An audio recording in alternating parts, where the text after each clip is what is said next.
During the joint inspection of the Sohryngkham Sub-Health Centre on Friday, James Sangma had started campaigning for the Sohryngkham Mdc, Panyat Singh's aim, who would be contesting for the forthcoming by-elections to the Meghalaya Legislative Assembly from MAWRYNKNENG constituency, though the Election Commission has not yet announced the date for the same.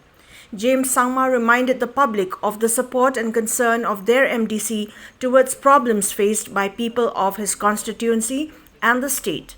He also urged upon the people of the constituency to lend their support to the local MDC Panyat Singh's aim during the forthcoming MLA by-elections of the MAWRYNKNENG constituency. I would like to request each and every one of you that today Papiniyad is also our candidate, and I would like to take this opportunity here today that let us all work unitedly.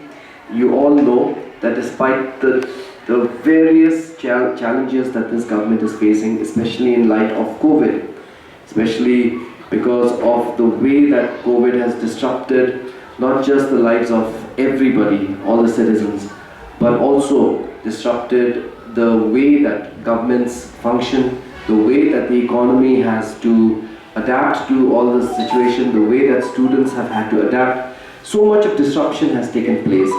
But despite these challenges and despite these difficulties, you all know that the NDA government has been trying to do its level best and has been delivering.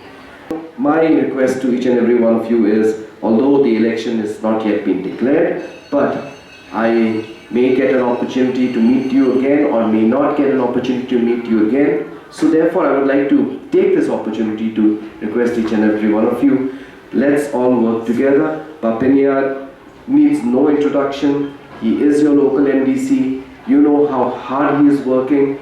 Today he has come to me and he has made all these facts known about this area. He's so concerned about the healthcare and the health infrastructure which needs upgradation, which has been pending for so long. This is the kind of leadership that we require in the area.